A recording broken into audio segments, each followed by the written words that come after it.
बैठ जाओ बच्चों। देखो बच्चों, अभी तक हमने क्या पढ़ा है? हम लोग चैप्टर पढ़ रहे थे ईएमआई। ठीक है बेटा, ईएमआई चैप्टर हम लोग पढ़ रहे थे। ईएमआई चैप्टर में हमने लगभग सारी चीजें पढ़ ली है, और इससे अगर किसी का छूट गया है तो मैं वीडियोस प्लेलिस्ट आपको दे दूंगा, आप देख लीजिएगा। ईएमआई, ईएमआई के अंदर बच्चों लास्ट टॉपिक रह गया था इंडक्शन, सेल्फ इंडक्शन। तो सबसे पहले हम पढ़ेंगे बच्चों सेल्फ इंडक्शन। हेडिंग डालो सेल्फ इंडक्शन, सेल्फ इंडक्शन। ठीक है ना? तो सेल्फ इंडक्शन क्या होता है? It is a phenomena of induction, it is a phenomena of induction, it is a phenomena of induction of current or EMF, current or EMF into the self coil, into the self coil due to a time varying current. It is a phenomena of induction of current or EMF into the self coil due to a time varying current. ठीक है ना? Due to a time varying current, it is a phenomena of induction of current और EMF into a self coil due to time varying current. बच्चों देखो solenoid का example लेते हैं। Solenoid का एग्जांपल लेते हैं। तो बच्चों इसमें जब मैं करंट पास करूंगा तो इसके अंदर मैग्नेटिक फील्ड डेवलप हो जाएगा। ये सबको पता है बच्चों कि अगर मैं करंट पास करूंगा तो यहां पे क्या डेवलप हो जाएगा? Magnetic field. करंट पास करते ही मैग्नेटिक फील्ड डेवलप हो जाएगा। ठीक है बेटा? और इसका फॉर्मूला क्या होता है पता है आपको? इसका फॉर्मूला होता है B is equals to mu naught N I. ये भी आपको पता है B इज इक्वल्स टू कितना होता है? Mu naught N I. बताया था वैसे,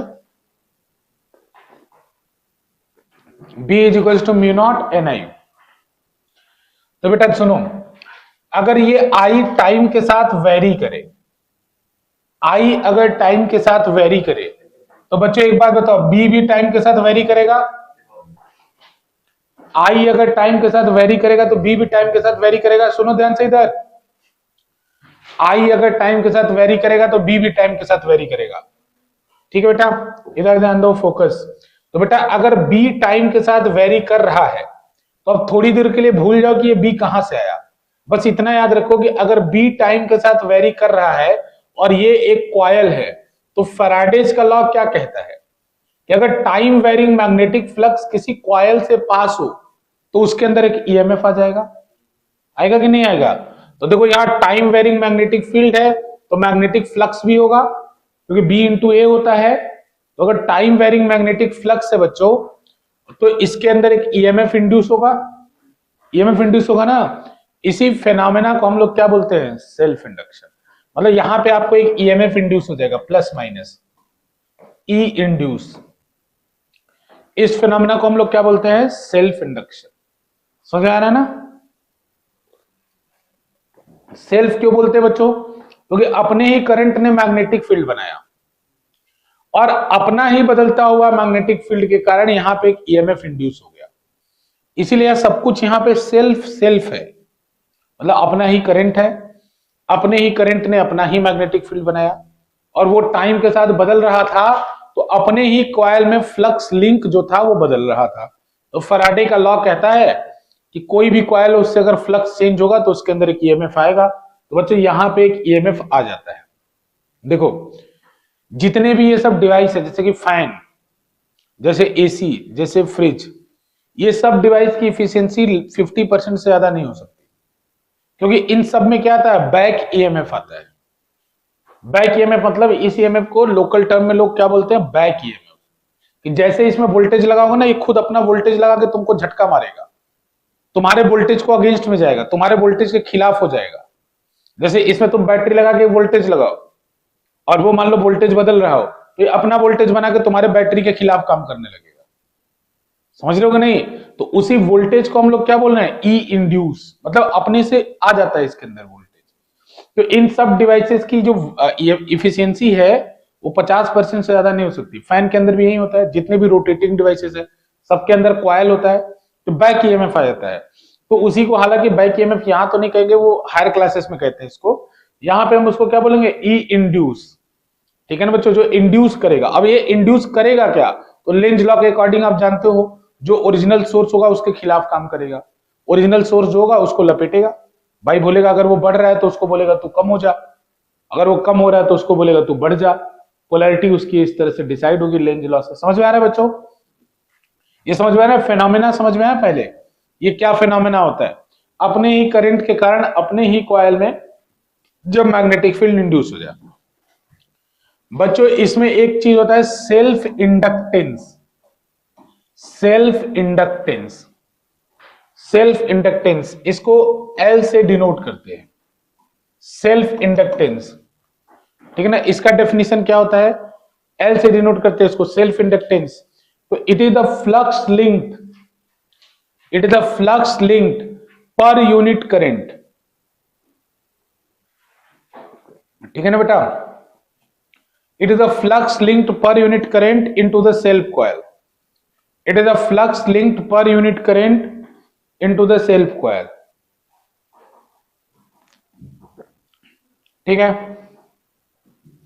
तो देखो फाई इज इक्वल्स टू कितना हो जाता है, एल आई।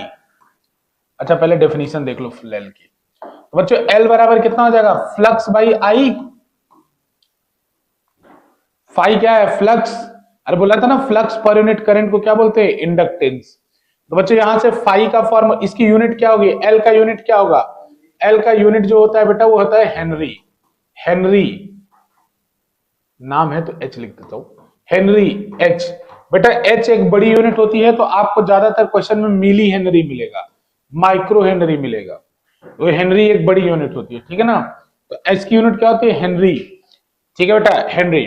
तो बेटा यहां फ्लक्स अगर आपको एल दिया हो तो फ्लक्स का फॉर्मूला कितना हो जाएगा, एल आई।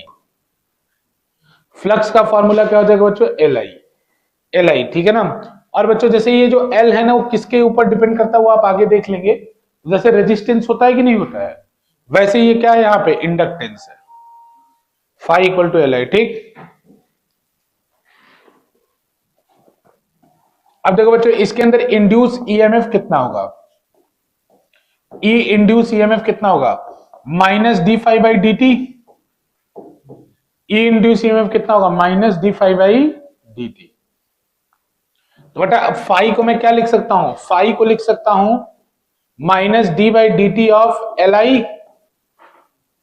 और बेटा एल जैसे आर होता है ना रो एल बाई ए, वैसे एल भी होता है, एल जो होता है वो मटेरियल पे डिपेंड करता है और साइज पे डिपेंड करता है। अभी आप देख लेंगे, इसका फॉर्मूला डिराइव करेंगे हम लोग। तो एल जो है वो कांस्टेंट होता है बेटा, ये बाहर आ जाएगा, तो minus L D I by D t. तो ये ई इंड्यूस का फॉर्मूला होता है, ये ई इंड्यूस का फॉर्मूला होता है, minus L D I by D T. दो फॉर्मूले बहुत इंपॉर्टेंट है, एक phi equal to L I और एक E induced is equal to minus L D I by D T. ये दो फॉर्मूले बहुत इंपॉर्टेंट है।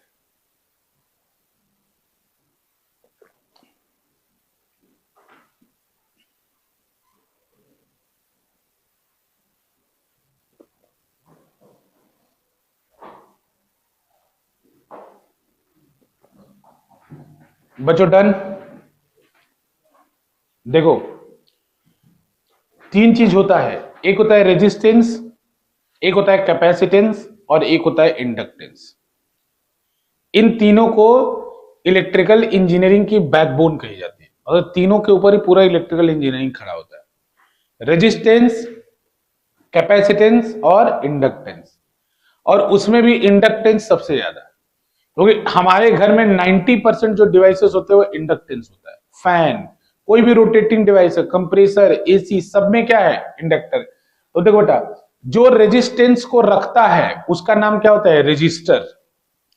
जो कैपेसिटेंस को रखता है उसका नाम क्या होता है, कैपेसिटर।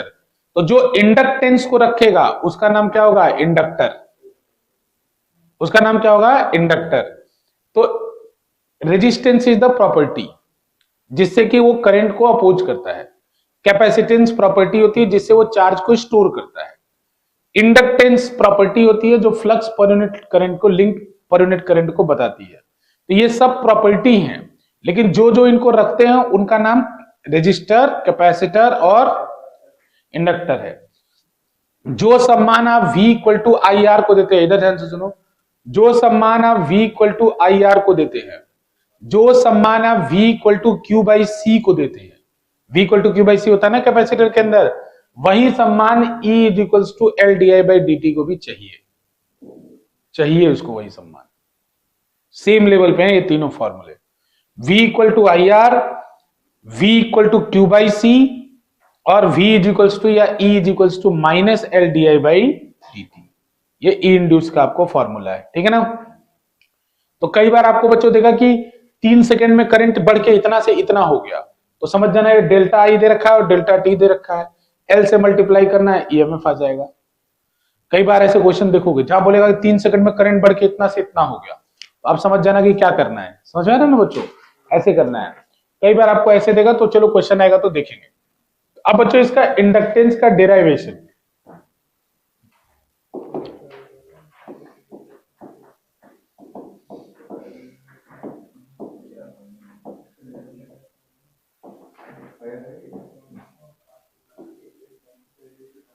डेरिवेशन ऑफ सेल नहीं कराया क्या मैंने? अभी तक के पेपर में नहीं आया, लेकिन अभी पीवाईक्यूज में देख लेंगे, आता है। लेकिन ऐसे भी याद रखो, उससे तुम्हें कुछ ज्ञान। इधर देखो ध्यान से, डेराइवेशन ऑफ सेल्फ इंडक्टेंस, लेकिन सीख लो बच्चों, ये आता है। मैं भी पीवाईक्यूज कराऊंगा ना, उसमें आएगा आपको, देखना। गधा कहीं का अभी आ रहा है।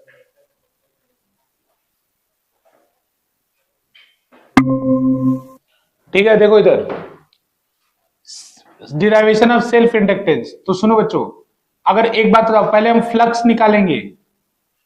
अगर ये इंडक्टर है, इसमें हम लोग फ्लक्स निकालेंगे, फ्लक्स निकालेंगे। तो बताओ फ्लक्स का फॉर्मूला क्या होगा इस इंडक्टर में? फ्लक्स का फॉर्मूला होता है ना बी ए कॉस थीटा। तो यहां हो जाएगा एन बी ए कॉस थीटा, क्योंकि नंबर ऑफ टर्न्स ज्यादा है। तो बेटा इसका कंडक्टर का लेंथ मान लो एल है, लेंथ कितना है एल। तो बेटा फ्लक्स का फॉर्मूला कितना हो जाएगा? Total number of turn. तो स्मॉल एन क्या होता है? Number of turns per unit length, number of turns per unit length. तो टोटल टर्न कितना हो जाएगा? ये फॉर्मूला लगा रहा हूं बच्चों, एन बी ए कॉस थीटा। तो टोटल टर्न कितना हो जाएगा? टोटल टर्न हो जाएगा एन इंटू एल। अरे बात आपको समझ में आ रहा है ना? एन इंटू एल होता है, एन क्या होता है? Number of turns per unit length. B क्या होता है बेटा? तो अभी बताया था, पीछे भी लिखा था, mu naught N I, mu naught N I. और बेटा एरिया क्या होगा? तो क्रॉस सेक्शनल एरिया लेना होता है ये वाला, तो पाई आर स्क्वायर। और बेटा cos 0 ले लो, क्योंकि मैग्नेटिक फील्ड ऐसे ही निकलेगा, ऐसे ही निकलेगा, और एरिया वेक्टर भी ऐसे ही होगा। तो दोनों का एंगल मान लो क्या? 0। तो बी और ए का एंगल कितना हो गया? 0। तो बेटा ये cos 0 हो जाएगा। तो यहां से कितना हो जाएगा? फाई इज इक्वल्स टू, बच्चों फाई इज इक्वल्स टू कितना होगा? आई को छोड़ के सबको एक तरफ लिख लो, आई को छोड़ के सबको एक तरफ लिख लो। तो आई को छोड़ोगे तो म्यू नॉट एन स्क्वायर हो जाएगा। फिर बच्चों कितना होगा? L into pi R square into I. तो बच्चों L into pi R square volume हो जाएगा क्या? अरे सिलेंडर का वॉल्यूम हो जाएगा क्या? पाई आर स्क्वायर एच होता है ना, सिलेंडर का वॉल्यूम क्या होता है? पाई आर स्क्वायर एच। एच की जगह हमने क्या रखा है? एल। तो बेटा यहां से formula phi is equals to कितना हो जाएगा? Mu naught N square V into I. तो बेटा कंपेयर करो, या इसको आई से डिवाइड कर दो। तो एल इज इक्वल्स टू कितना होता है? Phi by I. तो बेटा फाई बाई आई करोगे तो कितना होगा? Mu naught N square into V, ये होगा mu naught N square into V. ये याद रखना बच्चों। इसे एक बात तुम्हें पता चलेगी, वो मैं बताता हूं। म्यू नॉट पता है ना क्या है? Permeability of free space. N पता है ना? Number of turn per unit length. और वी क्या है? वॉल्यूम। तो देखो इसमें कहीं से करंट वोल्टेज पे डिपेंड नहीं करता, जैसे R equal to rho L by A होता है। तो एन जो है, एन के ऊपर डिपेंड करता है म्यू नॉट के ऊपर और वी के ऊपर। वी क्या है यहाँ पे? वॉल्यूम है। वी यहाँ पे वॉल्यूम है, वॉल्यूम के ऊपर डिपेंड करता है। Mu naught N square into V. बच्चों एक बात याद रखो, अगर मान लो इसमें मैंने कोई मटेरियल डाल दिया और उस मटेरियल का रिलेटिव परमिटिविटी म्यू आर है, जैसे अरे तीन चीज होता है ना, एक होता है, हर जगह पढ़े थे, एक परमिटिविटी में भी एक होता है, एक होता है एप्सिलॉन नॉट, एक होता है एप्सिलॉन आर और एक होता है एप्सिलॉन, बीच में भी बता चुका हूं। वैसे एक होता है म्यू नॉट, एक होता है म्यू आर और एक होता है म्यू। लास्ट क्लास में बताया होगा मैग्नेटिज्म एंड मैटर में, तो बच्चों बताया था ना, म्यू इज इक्वल्स टू कितना होता है, mu naught into mu R.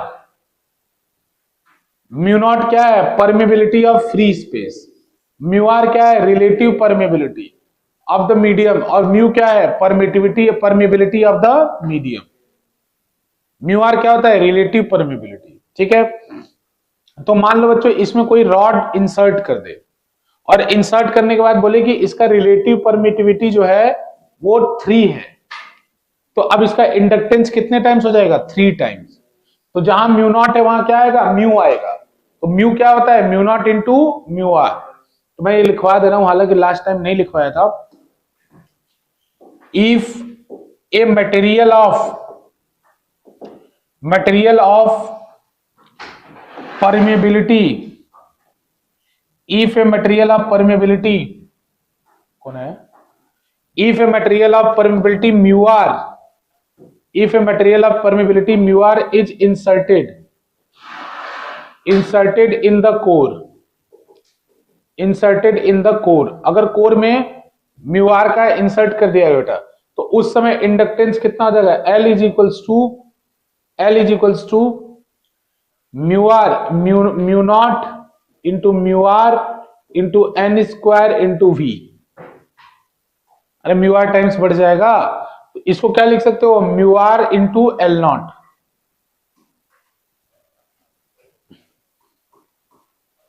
Mu R into L naught, बेटा म्यू आर टाइम्स बढ़ गया कि नहीं बढ़ गया, तो mu R into L naught. अरे ये याद रखना है, एसी में काम आएगा, ये यहां नहीं आएगा, एसी में आएगा। एसी में आएगा, बोलेगा कि एक रॉड इंसर्ट कर दिया, बताओ बल्ब तेज जलेगा या धीमे, तो वहां तुम्हें सोचना पड़ेगा कि रॉड इंसर्ट किया फेरोमैग्नेटिक, तो म्यू आर की वैल्यू बहुत ज्यादा है, मतलब इंडक्टेंस बढ़ गया, तो उससे फिर वहां सोचना पड़ेगा, कैसे सोचना है बताऊंगा वहां। लेकिन ये तुम कॉन्सेप्ट तो याद रखो, अगर कोई मटेरियल डालने पे क्या चेंज होता है, mu R into L naught हो जाता है। समझ में आया बच्चों। एक और बात बता दे रहा हूं, उसका डिराइवेशन हालांकि नहीं है, क्या हुआ, गधा कहेंगे तुमको आता था, ये तुमको आता था, अरे इसके बाद जो बचा है उसको तो पूरा कर लो गधा, EMI, ये सब आसान मार्क्स है। अगर मान लो डिराइवेशन आ गया या इसका न्यूमेरिकल आ गया तो कितना आसान मार्क्स है, दो ही formula, phi equal to L I, E is equal to minus L D I by D T. ठीक है ना, लास्ट में एल का फॉर्मूला मान लो है तो वो डिराइवेशन में आएगा, म्यू नॉट एन स्क्वायर भी वो डिराइवेशन में आएगा, बाकी तो आसानी है। Energy stored in inductor, energy stored in inductor, energy stored in inductor. तो जो ये जो फॉर्मूला होता है, energy is equal to half L I square, derive करवाया नहीं होगा, बस ऐसे लिखवा दिया होगा। अगर कभी इसका कोई न्यूमेरिकल आ जाएगा तो डिराइव करवा दूंगा, वैसे है नहीं वैसे, लेकिन फिर भी लिखवा दिया है। एनर्जी स्टोर्ड इन इंडक्टर क्या होगा, हाफ एल आई स्क्वायर। अब इसका last mutual inductance, mutual induction. अब इसका लास्ट टॉपिक क्या होगा, mutual induction, mutual induction.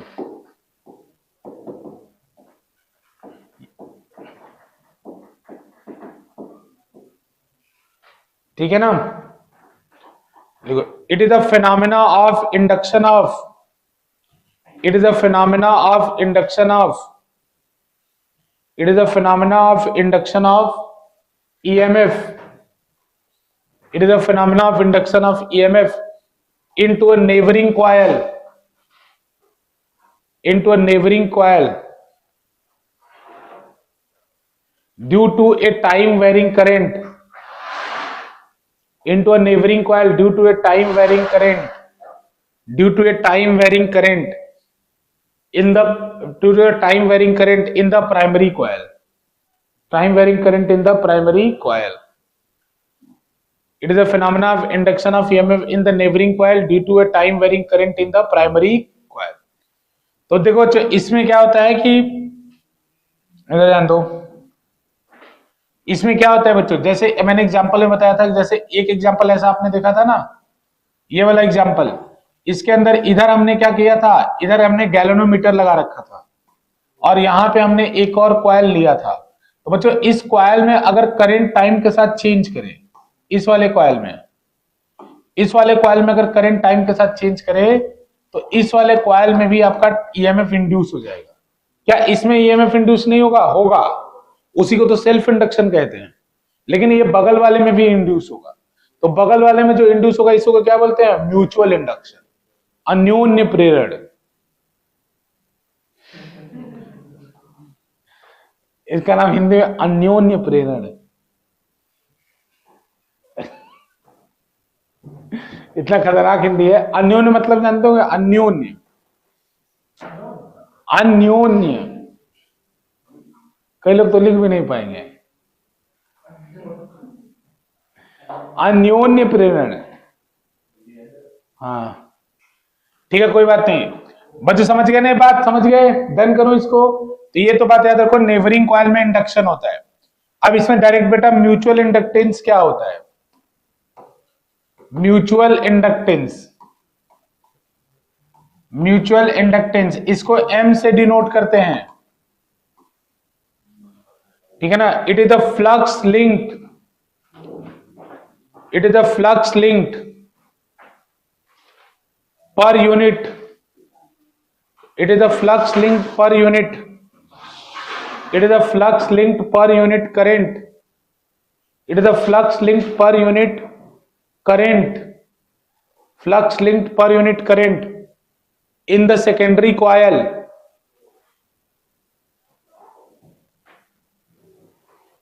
flux linked per unit current of, सुन बच्चों, current of the primary coil, of the primary coil, of the primary coil into the secondary coil, वही बात है, of the primary coil into the secondary coil। मतलब primary coil में current change करें और तो secondary coil में जो per unit current flux link होगा उसे हम क्या बोलते हैं? Mutual induction. मतलब बच्चों ये देखो, फ्लक्स है सेकेंडरी का,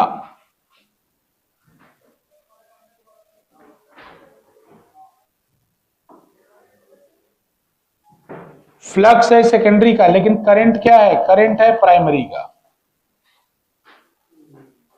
फ्लक्स है सेकेंडरी का और करंट किसका है? प्राइमरी का। तो phi S upon IP, phi S upon IP, ये बात याद रखना किसका है। यहां भी इसका यूनिट कितना होगा बच्चों? इसका यूनिट कितना होगा? हेनरी। यहां भी इसका यूनिट कितना होगा? हेनरी, सेम हेनरी होगा, ठीक है ना बच्चों। यहां भी फॉर्मूला क्या बनेगा? Flux in secondary coil is equals to M into current in primary coil, same बात है। यहां भी इंड्यूस ईएमएफ प्राइमरी सेकेंडरी में क्या होगा? कैपिटल एम लिखो, कोई बात नहीं, कैपिटल एम। यहां भी सेकेंडरी देखो बच्चों, यहां ई इंड्यूस कितना होगा सेकेंडरी में? ई इंड्यूस होगा minus M D I by D T, M D I by D T बस। लेकिन करंट चेंज किसमें होना चाहिए? प्राइमरी में। अरे बात एक ही है, बस वहां लिखवाया होगा एम, वहां जैसे एल होता था यहां एम है। एम को क्या बोलते हैं? Mutual inductance. अरे म्यूचुअल इंडक्टेंस है ये, वहां सेल्फ इंडक्टेंस होता था। क्या हुआ, बुद्धि फेल? म्यूचुअल इंडक्टेंस, इसको सेल्फ इंडक्टेंस कहते हैं, ठीक है ना। कोई दिक्कत? इसका भी एक डेरिवेशन होता है, डेरिवेशन ये वाला देख लोगे तुम लोग सीबीएसई के पीवाई क्विज में। सेल्फ हो गया, म्यूचुअल चल रहा है, कोई बात नहीं, बता देंगे, कोई बात नहीं, आ जाना कल भी, कल परसों, ठीक है। चलो minus M D I P by D T हो जाएगा ना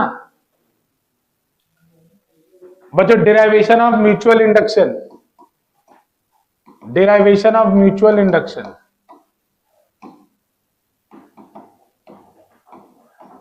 derivation of mutual induction. Inductance है ना, हाँ, inductance of two coaxial coil, बच्चों हमारे सिलेबस में केवल कोएक्सियल है, टू कोएक्सियल कॉइल, दो कोएक्सियल कॉइल का इंडक्टेंस निकालना। ठीक है, तो एक कॉइल हम लोग बड़ा ले लेते हैं,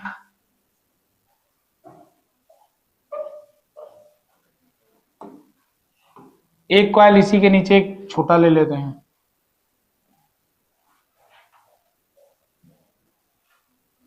ठीक है, तो बच्चों ये जो ब्लैक वाला कॉइल है इसको मैं 1 कह रहा हूं, ये देखो साइड व्यू है, और ये जो ब्लू वाला कॉइल है इसको मैं 2 कह रहा हूं। ठीक है ना, ऊपर वाले को नोटेशन 1 दूंगा और नीचे वाले का नोटेशन 2 दूंगा। ठीक है, तो पहले मैं करंट पास कर रहा हूं बच्चों बाहर वाले में, पहले करंट में किसमें पास कर रहा हूं, बाहर वाले में, और म्यूचुअल इंडक्टेंस निकाल रहा हूं अंदर वाले में। यानी पहले मैं निकाल रहा हूं M21, क्या निकाल रहा हूं, M21। M21 का मतलब मैं म्यूचुअल इंडक्टेंस दूसरे वाले में निकाल रहा हूं, प्राइमरी किसको माना हूं, पहले वाले को, प्राइमरी किसको माना हूं, पहले को, और सेकेंडरी किसको माना हूं, दूसरे वाले को। तो बेटा M21 बराबर क्या होगा, 521 बाई I1, 521 बाई I1 होगा, 521 बाई I1 होगा ना। अगर 521 बाई I1 होगा बेटा, चलो 521 निकालते हैं पहले हम लोग। तो 521 का फॉर्मूला क्या होगा, तो देखो सबसे पहले नंबर ऑफ टर्न्स, तो नंबर ऑफ टर्न्स किसका आएगा, सेकंड वाले का आएगा।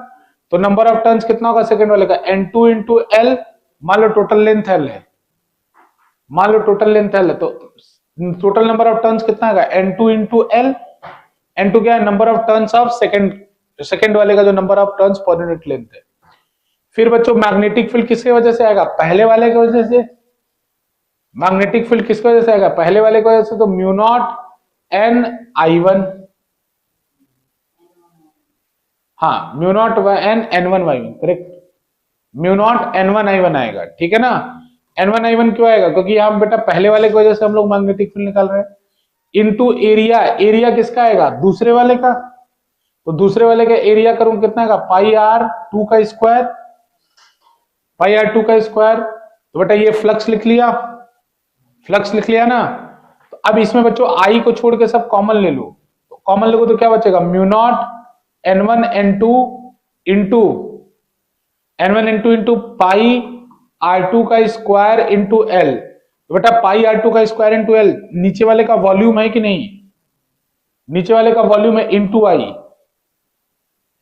I1 मतलब, तो नीचे वाले का वॉल्यूम है कि नहीं है।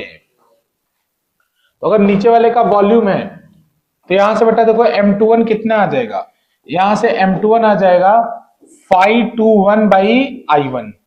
तो बेटा 521 बाई I1 निकालोगे तो कितना आएगा, mu naught N1 N2 into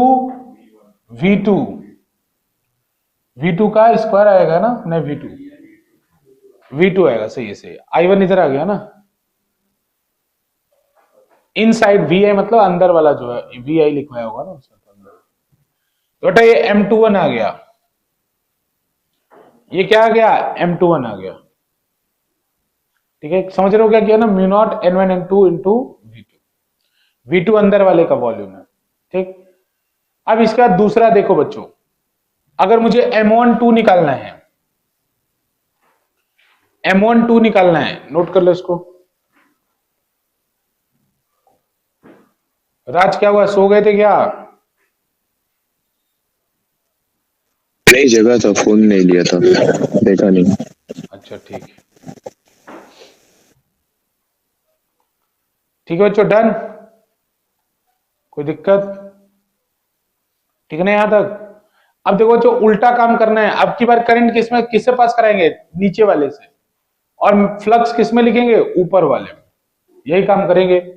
तो यहीं पे कर लूं क्या, आसान रहेगा, ये आपने नोट कर लिया ना, यहीं पे थोड़ा सा छोटा करके कर देता हूं, इससे आपको एक ही जगह पे दोनों हो जाएगा ना, नहीं तो मुझे फिर से ड्राइंग बनाना पड़ेगा।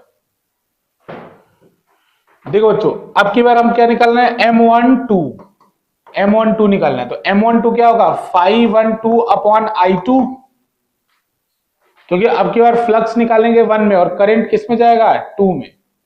तो बेटा अब सबसे पहले 512 निकालो।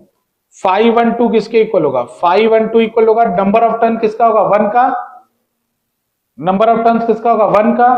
तो बेटा 1 का नंबर ऑफ टर्न्स कितना हो जाएगा N1 into L, N1 into L. अब देखो मैग्नेटिक फील्ड किसकी वजह से होगा 2 की वजह से, कितना होगा mu naught into N2 into N2 into I2 होगा। अरे I2 होगा ना, दूसरे वाले में करंट पास कर रहा है ना। अरे I2, अब उसका एरिया किसका होना चाहिए दूसरे वाले का, अरे एरिया दूसरे वाले का होना चाहिए ना। लेकिन हाँ, लेकिन यहां पे बस यही याद रखना है, बस यही याद रखना है कि जैसे यहां पे एरिया देखो, जब करंट दूसरे में पास का तो एरिया पहले वाले का लेना चाहिए था। समझ रहे हो कि नहीं समझ रहे हो, जैसे पिछले वाले में हमने क्या किया था 1 में करंट पास किया तो एरिया दूसरे वाले का लिया था, दूसरे वाले का लिया था ना। तो यहां पे करंट जब दूसरे में पास करे तो एरिया पहले वाले का लेना चाहिए, उल्टा ना, उल्टा होना चाहिए। लेकिन यहां भी एरिया दूसरे वाले का ही लिया जाता है। क्यों लिया जाता है, तो बच्चों देखो यही तो मैग्नेटिक फील्ड क्रिएट कर रहा है ना, तो इसके ठीक बाहर मैग्नेटिक फील्ड कितना होता है 0। ये रूल होता है कि सोलेनॉइड अगर है तो उसके ठीक बाहर मैग्नेटिक फील्ड कितना होता है 0। तो भले ही करंट अंदर वाले में पास करो तो ये जो एरिया है इसमें मैग्नेटिक फ्लक्स आएगा ही नहीं। ये जो एरिया छोटा सा देख रहे हो इसमें मैग्नेटिक फ्लक्स नहीं आएगा। ये जो एरिया यहां देख रहे हो जो मैं मिटा रहा हूं अभी, ये जो एरिया यहां देख रहे हो ना, यहां देख रहे हो ना, इसमें मैग्नेटिक फ्लक्स आएगा ही नहीं। क्यों नहीं आएगा, क्योंकि सोलेनॉइड के ठीक बाहर ये अगर गुलाब ये I2 था तो इसके ठीक बाहर इस वाले एरिया में कोई मैग्नेटिक फ्लक्स नहीं आएगा। तो फिजिक्स कहता है कि जस्ट आउटसाइड मैग्नेटिक फील्ड कितना होता है सोलेनॉइड के 0। तो ये ठीक इसके ऊपर ही तो है, तो वहां पे मैग्नेटिक फील्ड कितना होगा 0। तो मैग्नेटिक फील्ड केवल इस बीच वाले रीजन से पास करेगा। तो इतना एरिया हमें लेना, पूरा एरिया चाहिए था, लेकिन इस एरिया में तो फ्लक्स ही नहीं पास हुआ, तो हमें जानबूझ के फिर नीचे वाला एरिया ही लेना पड़ा। तो यहां भी फॉर्मूले में क्या आएगा पाई R2 का स्क्वायर, ठीक है ना, पाई R2 का स्क्वायर। तो बच्चों फिर से 512 अपॉन I2 निकालो, तो I2 निकालोगे तो आएगा mu naught N1 N2 into pi R2 का स्क्वायर इंटू L। तो बेटा सेम फॉर्मूला आएगा mu naught N1 N2 into V2, same formula आएगा। ये क्वेश्चन आता था कि पहले तो निकालो फिर उसके बाद प्रूफ करो कि M12 M21 के इक्वल होता है। बस यही ध्यान रखना था कि जब ऊपर वाले में फ्लक्स लिखते हैं तो एरिया फिर भी नीचे वाले का ही लेते हैं। एरिया हमेशा याद रखो, एरिया या वॉल्यूम, एरिया और वॉल्यूम हमेशा नीचे वाले का होता है, हमेशा अंदर वाले का होता है। तो तुम्हें अगर लॉजिक याद न भी है तो याद रखना ये बात, हमेशा अंदर वाले का होता है। व्हाट्सएप लैंग्वेज में लिख दिया, अंदर वाले का होता है, समझ में आया ना। एरिया या वॉल्यूम हमेशा किसका होता है अंदर वाले का, भले ही तुम्हें दिमाग कहे तुम्हारा, लेकिन अंदर वाले। वो तो फॉर्मूले से निकलता है डिराइव करके, तुम्हें फॉर्मूला हाँ वो निकाल भी सकते हैं और निकाल भी लिख सकते हैं मुझको, क्योंकि देखो वैसे तुम क्या करोगे जान के, उसका फॉर्मूला होता है mu naught NI/2 cos θ1 minus cos θ2। ये फॉर्मूला होता है इसका। ये तो तुम लोग में एक बार θ1 0 होता है और θ2 180 होता है, तब जाके ये 2 होता है, 2 कैंसिल होकर म्यू नॉट NI होता है। डेरिवेशन है इसका प्रॉपर, उससे हम आपको चेक करके बताते हैं। ये सब जेई वगैरह में आता है तो आप लोग उसके लिए परेशान नहीं है। पहले बोर्ड पिलो अच्छे से।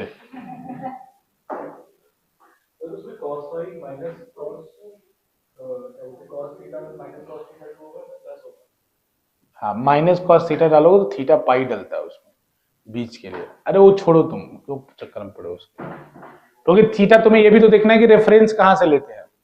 तो अभी समझ नहीं पाओगे, एक लाइन लेते हैं वहां से रेफरेंस है। अरे बता देंगे, अरे कोई बड़ी बात नहीं भाई, अभी टाइम की बात है, टाइम की कीमत है। बाकी वो कोई बहुत बड़ा फिजिक्स में तोप थोड़ी है, वो बच्चे ही पढ़ते हैं वो कोई तोप थोड़ी है। तुम लोग समझ रहे हो कि वो बहुत बड़ा तोप है कि नहीं पढ़ सकते, ऐसी बात नहीं है, पढ़ सकते हैं। अभी बस कीमत समय की है कि अभी हमारे पास इतना समय नहीं है कि हम उधर जाके उसको सोचें। अभी हमें एकदम टू द पॉइंट फोकस रहना है, हमारा हर घंटे बहुत कीमती है।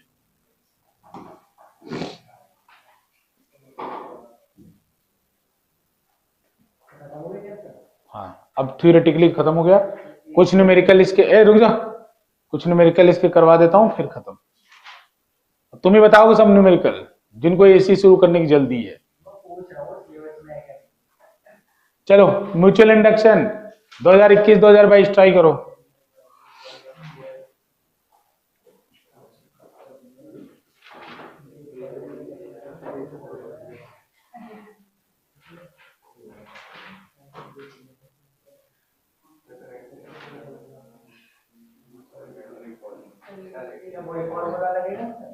अब मेरे से मत पूछो भाई, मैंने पढ़ा दिया है।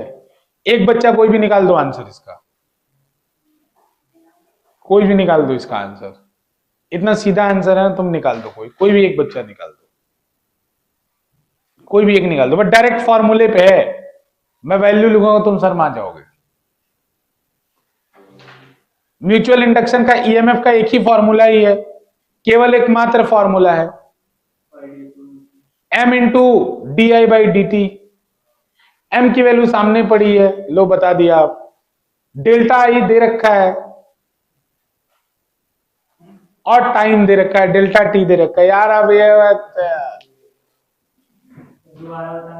अरे छोड़ दे भाई, तू छोड़ दे। अरे मैं क्या करूं, तुम लोग नाक कटा दिया, मैं क्या मतलब, मैं सोचा था ऐसे ही बता दोगे तुम लोग।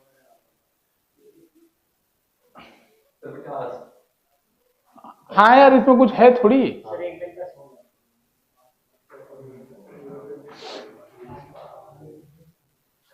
बस फॉर्मूला लिख दे रहा हूं जिनको नहीं पता है, minus M D I by D T, भाई minus M into delta I by delta T लिख लो इसको।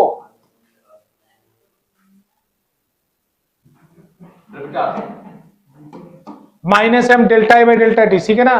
अरे एम की वैल्यू, अरे दे रखा नहीं, कैसे बोलेगा ये, म्यूचुअल इंडक्टेंस नहीं बोल रहा है ये, एम की वैल्यू कितनी है। अब ऐसे ऐसे क्वेश्चन आओ, कह दो फिजिक्स टफ है।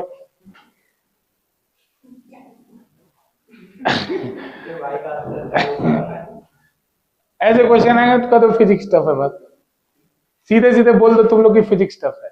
3 - 7 / 0.04, ऐसे वाले क्वेश्चन देखते ही नहीं तो सॉल्व कर दो। कितना आंसर आ रहा है, बस विश्वास कर लो ना, नहीं करूं 50 ना। अरे समझ रहे हो नहीं समझ रहे, डायरेक्ट हलवा होता है ये सब, खाओ। आगे चलूं, देखो दो ही फॉर्मूले है भाई, फाई अभी phi equal to L I, E is equal to L D I by D T, phi equal to M I और E is equal to minus M D I by D T. अब इसके बाद भी कुछ trick Wick लगाएगा तो तुम सोच लेना। लो भाई, लो आ गया। अब इसे कॉमन सेंस लगेगा जो तुम्हारे पास होना चाहिए।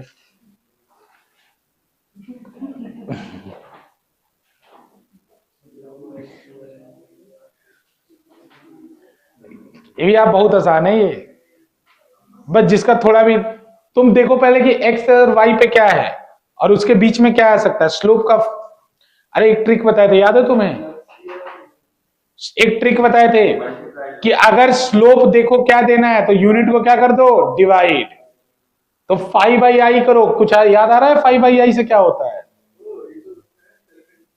5/i से क्या होगा, m। अरे दो कॉइल है ना तो m होगा, एक कॉइल होता तो l होता। ऐसे बुद्धि लगा लो, 5/i क्या होगा तुमसे।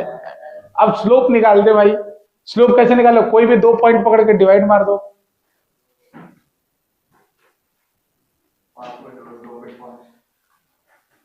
स्लोप कितना है, अरे कोई भी एक पॉइंट पकड़ लो,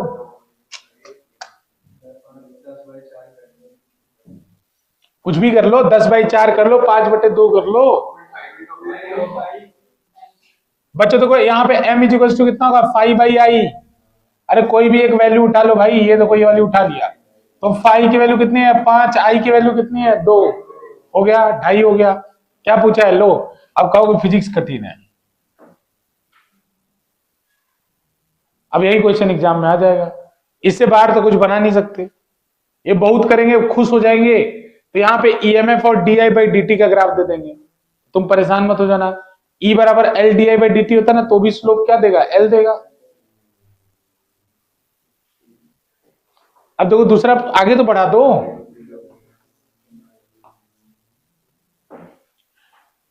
अब ये कर लोगे तो मैं समझ जाऊंगा कि तुम लोग कोई ढंग की चीज हो। एम दे रखा है भाई, तुम सोचो, बस फॉर्मूला लिख रहा हूं, वही फॉर्मूला है बेटा, वोल्ट है, यूनिट तो देख लो। एम तुम निकाल चुके हो, वो देगा क्यों, अरे वो देगा क्यों, एम तो निकाल चुके हो, और वी तुमको दे रखा है। अब एक ही फॉर्मूला होता है वी का या ई का,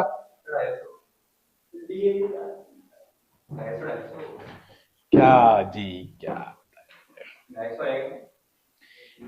ई बराबर कितना था,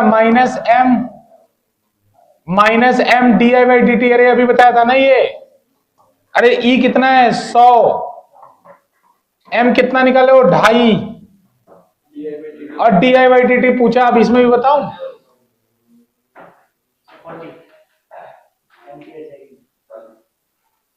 40 आ गया।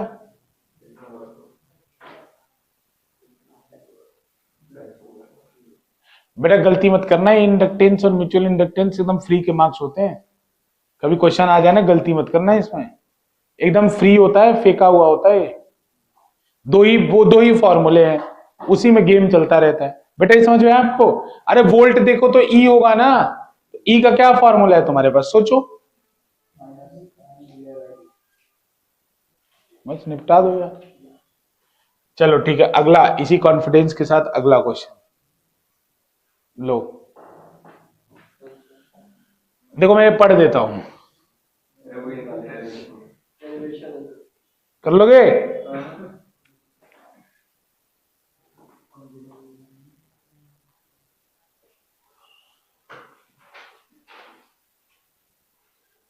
कर लोगे ना। अभी डेरिवेशन जो कराया था, कौन तू डेरिवेशन कराया था ना अभी, म्यू नॉट n1 n2 वाला, तो यार नंबर ऑफ टर्न्स दे रखा है, याद रखना, नंबर ऑफ टर्न्स दे रखा तो एल आ जाएगा, याद कर लो, इसको कर लो, ये थोड़ा सा अलग कहानी हमको लग रहा है, करो, बुद्धि लगेगी इसमें, 30वां नंबर में, ये अलग कहानी है थोड़ी सी, ना पहला भी अलग है। अरे सोलेनॉइड नहीं है ना ये कॉयल है, सर्कुलर कॉयल है, सोलेनॉइड कहां है ये, तो उसमें कॉयल लिया था ना, लेकिन यार लेंथ नहीं पता है ना, अरे एक के ऊपर एक लपेटोगे तो कॉयल ही कहोगे ना उसको भी, और यहां लेंथ कहां दिया है,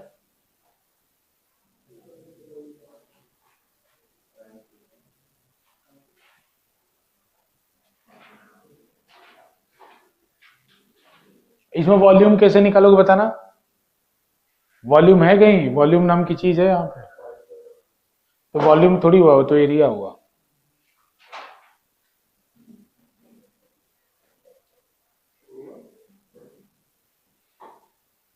देखो मैं ये बताता हूं तुम्हें ध्यान से, ये ध्यान से बताओ, ये देखो थोड़ा अलग सा माहौल है, इस माहौल को ध्यान दो। देखो ये बच्चा, ये काइंड ऑफ डिराइवेशन है, लेकिन एग्जैक्टली सिमिलर डिराइवेशन नहीं है जो हमने किया था। बच्चों देखो इसमें 2 कॉयल है, ठीक है ना, मैं बनाता हूं, ये थोड़ा सा अच्छा है, देखना है तो देख लो। अब इसमें जो डिराइवेशन नहीं समझा होगा उसको तो बिल्कुल भी नहीं समझ में आएगा। देखो दो कॉयल है, एक अंदर वाला R1 है और बाहर वाला क्या है R2, लेकिन एक कॉयल है, इसका लेंथ नहीं है, ये तार है, सर्कल है, ये सर्कल है, सिलेंडर नहीं है, ये सर्कल है, ये सर्कल है, सिलेंडर नहीं है। तो बेटा R1 is greater than R2, यानी ये वाला R1 है और ये वाला क्या है R2, इसका नंबर ऑफ टर्न्स N1 है, इसका mutual inductance of the arrangement इसका म्यूचुअल इंडक्टेंस आपको अरेंजमेंट का निकालना है। तो बेटा करंट, ऊपर वाले में करंट पास कर दूं, ऊपर वाले में करंट पास कर दूं, तो नीचे वाले में फ्लक्स कितना आएगा? फ्लक्स निकाल सकते हो नीचे वाले में। फ्लक्स निकालने का तरीका क्या होता है? N इंटू बी ए इंटू कॉस थीटा। तो नंबर ऑफ टर्न्स नीचे वाले का लोगे, तो नीचे वाले का नंबर ऑफ टर्न्स कितना है? N2। क्वेश्चन ने डायरेक्ट दिया है। नीचे वाले पे मैग्नेटिक फील्ड कौन बनाएगा? ऊपर वाला कितना बनाएगा? ये बनाएगा mu not I upon 2r1 और इंटू एन भी, इंटू n1। बेटा ये तो एक कॉइल की वजह से होता था। अरे ये समझ लो कौन सा फॉर्मूला यूज किया हूं मैं, mu not I upon 2r वाला। n1 हो गया, तो ये हो गया, क्या लिख लिया हमने? b लिख लिया, n लिख लिया, b लिख लिया। अब a की बारी, a कितना होगा इसका? एरिया कितना होगा नीचे वालों का? पाई आर 2 का स्क्वायर, पाई आर 2 का स्क्वायर।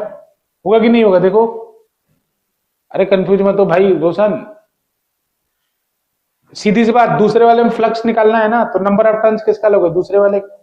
अभी करंट किसमें फ्लो करा रहा हूं? ऊपर वाले का। तो बी करंट, बी किसकी वजह से आएगा? ऊपर वाले की वजह से। कितना आएगा? Mu not I upon 2r1। लेकिन बेटा ये तो एक टर्न की वजह से हम निकाले थे ना, नंबर ऑफ टर्न्स अगर बढ़ जाता था तो उसमें n1 से मल्टीप्लाई करना पड़ता था।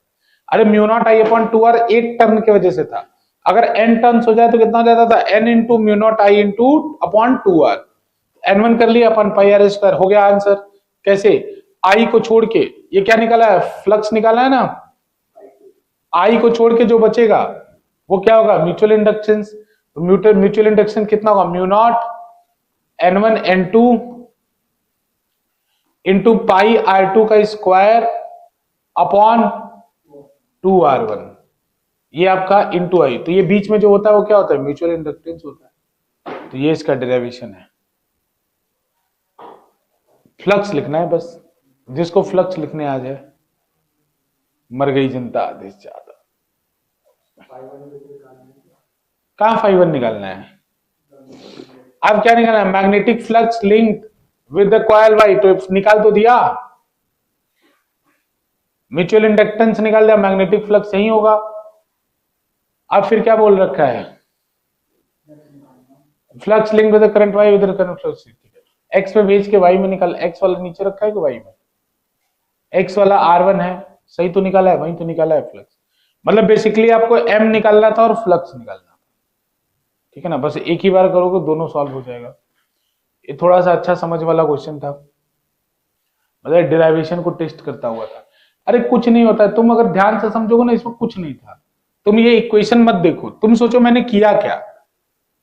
ऊपर वाले में करंट भेजा और नीचे वाले में फ्लक्स लिखा।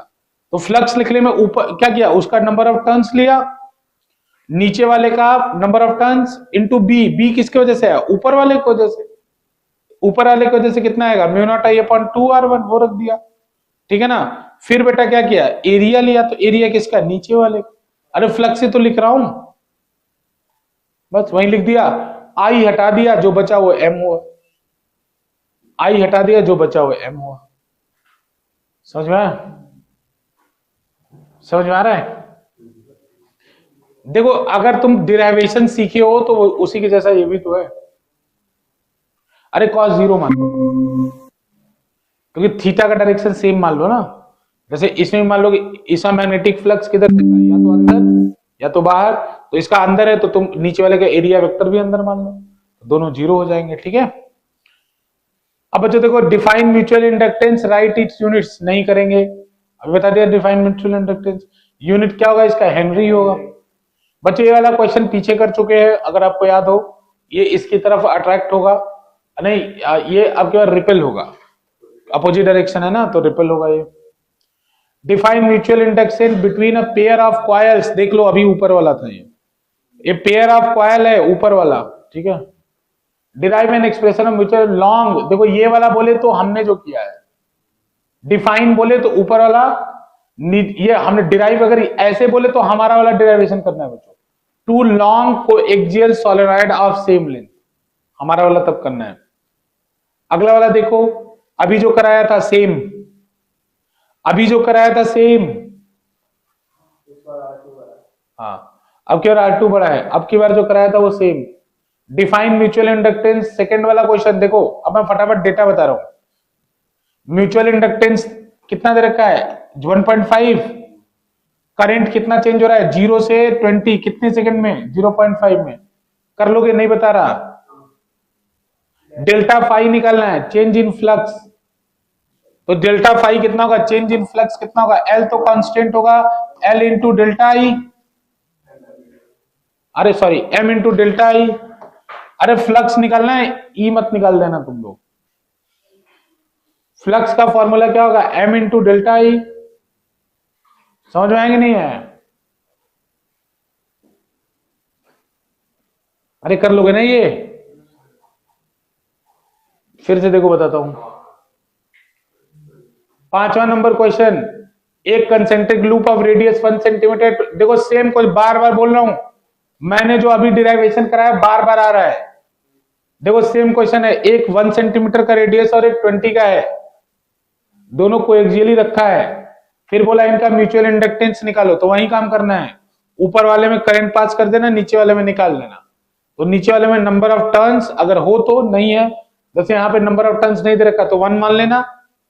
तो क्या करोगे फ्लक्स निकालने के लिए, देखो मैं ऐसे बता रहा हूं, ऊपर वाले का म्यू नॉट, पहले क्या करोगे बी ए कॉस थीटा, तो बी किसका होगा ऊपर वाले का, तो ऊपर वाले का बी कितना हो जाएगा mu not I upon 2r, B हो गया।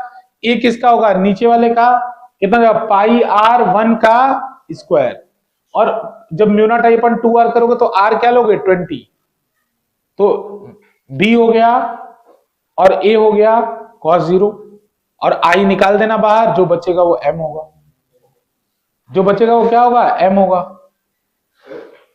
जो प्रेसिशन में x vx और xt का ड्राइव करते हैं वो शुरू किससे करते हैं, f equal to K X से, या ax करते हैं, हाँ a equal to minus omega square X से शुरू कर सकते। सुनो हो गया बच्चों डन, सेम डेरिवेशन। बेटा अगर बता रहा हूं जो इतनी बार आया ना गलती हो गया ना तो सोच लेना तुम लोग, समझ रहे हो ना बात को। करंट ऊपर वाले में, नीचे वाले का नंबर ऑफ टर्न इनटू उसका ऊपर वाले की वजह से magnetic field mu not I upon 2r, circular ही आएगा तुम्हें, इनटू n हो गया, b हो गया, a किसका नीचे वाले का cos 0, और i को हटा देना बाहर, जो बचेगा वो m होगा। जा रहा ना पॉइंट दिमाग में।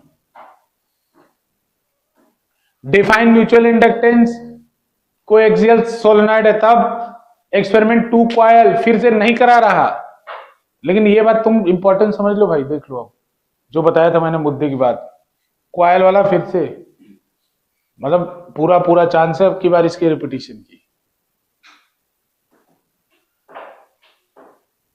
Define mutual inductance for a pair of coils, फिर से ठीक है। Deduce the expression of mutual inductance for 2 long coaxial, ये हमारा वाला है। Self inductance, number of turn, देखो डेटा बता रहा हूं, नंबर ऑफ टर्न n है, L दे रखा है, L दे रखा है,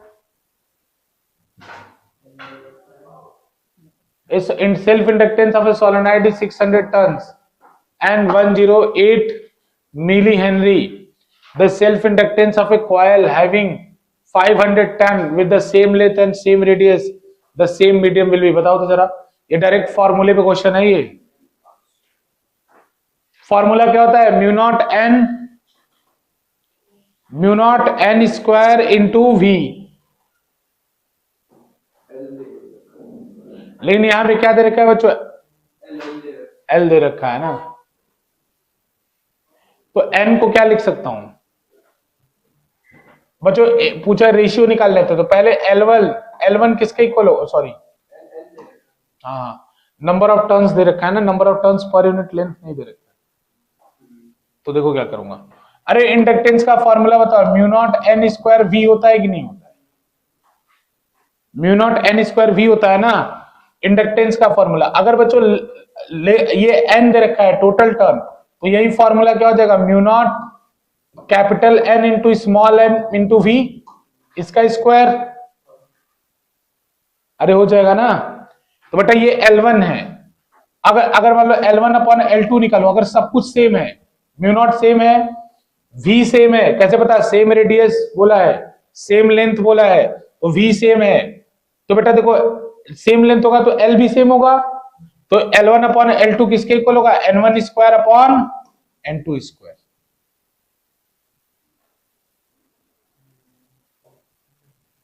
बात समझ में आ रहा है बेटा, सब कट जाएगा कि नहीं कट जाएगा, इंपॉर्टेंट 39 क्वेश्चन नंबर इंपॉर्टेंट, याद रखना ये बात को। इसमें थोड़ा अलग से एक्सपेरिमेंट किया है सीबीएसई ने, एक्सपेरिमेंट किया 39 में। बच्चे समझ रहे हो ना, हमने पढ़ा था formula mu naught N square V, उसने फॉर्मूला क्या दे दिया, एन इंटू एल, तो एन इंटू एल दे दिया तो सब कुछ कट जाएगा, N1 square upon N2 square बचा। N1 की वैल्यू देखो यहां दे रखी है 600 टन, N2 की वैल्यू कितनी दे रखी है 500। अरे तो अब निकाल लोगे कि नहीं निकाल लोगे, 108 upon L2 is equals to 600 upon 500 का होल स्क्वायर, होगा कि नहीं होगा देख लो। अब इसको सॉल्व कर लो बच्चों, 108 upon L2 is equals to 36 upon 25, ये मेरे हिसाब से कट जाना चाहिए 3 टाइम्स में, तो L2 इज इक्वल्स टू कितना आएगा 75 मिली हेनरी। मुस्कुरा लो बेटा, मुस्कुरा लो, मुस्कुरा लो, समय है तुम्हारा, समय सबका आता है। अभी समझो, मुस्कुरा लो तुम लोग, समझ में आया। अरे ये समझ में ना, अच्छा क्वेश्चन है, थोड़ा सा देख लेना इसको, थोड़ा बहुत अगर सीबीएसई घुमाए बच्चों तो ध्यान दिया करो, बस थोड़ा कॉमन सेंस थोड़ा थोड़ा लगाना जगह जगह, कि जैसे हमें पता है number of turns per unit length के टर्म में उसने ऐसा दे दिया, तो हमें कन्वर्ट करना तो आता ही है।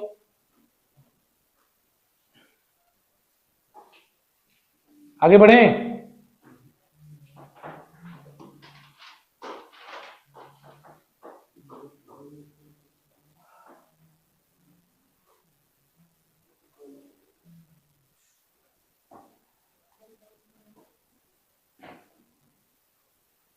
क्या बढ़ जाएगा बताना, क्या नहीं बढ़ेगा वो बताना।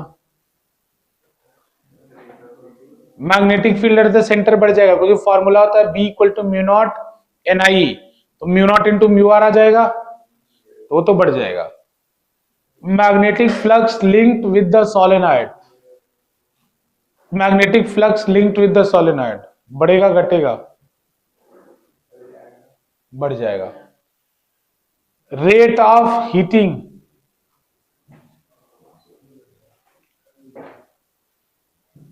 Rate of heating,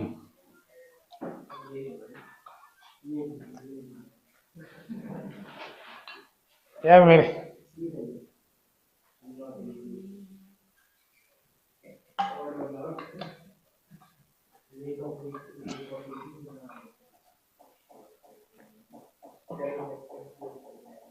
self inductance बढ़ जाएगा, तो सी ऑप्शन ही होना चाहिए। बाकी आंसर एक बार इसका चेक कर लो, मेरे हिसाब से सी आंसर होना चाहिए, क्योंकि और तो सब बढ़ ही रहा है, दिख रहा है साफ साफ, ये है ना, पहले ही देख रखा था वो।